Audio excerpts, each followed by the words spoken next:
Okay, so you guys ever fix something so you could use it to go back to fixing something else that you were fixing already? Made a dumb error today.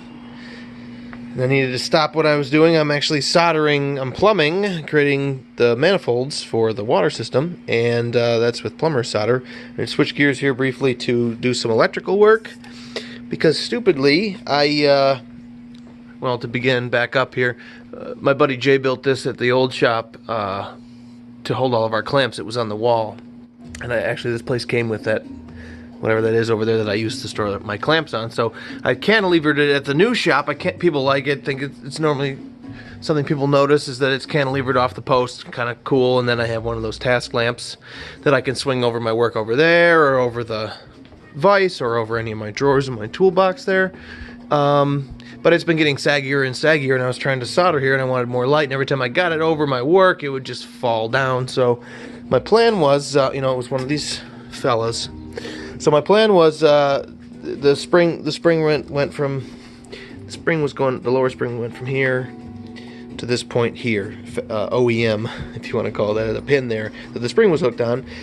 So I went to see if I had shorter springs that I could put on that would pull harder, and I didn't. So I figured, well, if I can't put a shorter spring on the same distance, I'll put the same spring on a greater distance.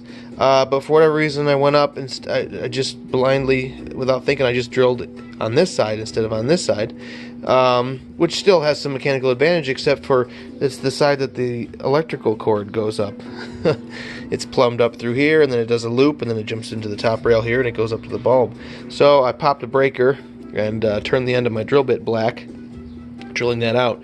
So I thought, oh, geez, these are cheap $20 work lamps. They're great.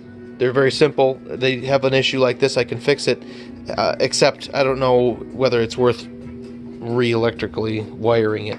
But I was lucky. I was able to yank enough of the loop up so that I got the damaged section of wire to travel up, and it came out. So I cut the ends and pared the insulation back, and I soldered them back together again here quickly. But I wanted to mention, I tried to have the forethought. I slipped a piece of shrink tube. First I slipped shrink tube. He slipped shrink tube on the new wire. That's a tongue twister.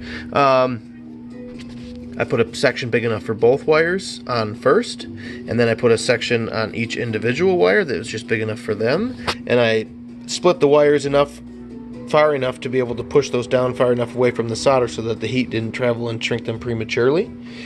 And then I did the solder. So what I'm going to do is I'm going to slip these. I did the solder, Dad.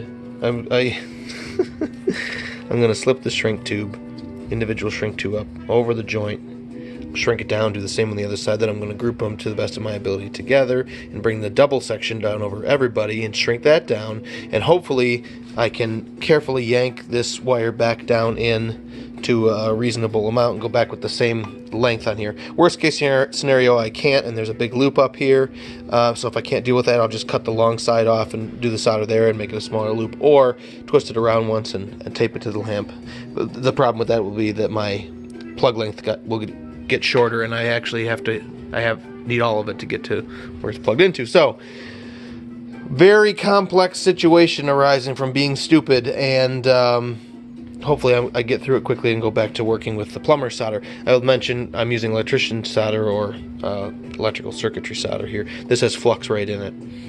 It's the major difference, and it's a small size. When you're plumbing, you apply the flux paste with a brush to the parts, and then just use the solder against it. But other than that, it's been soldering all day from one thing to the next, and hopefully this gets us back on track quickly.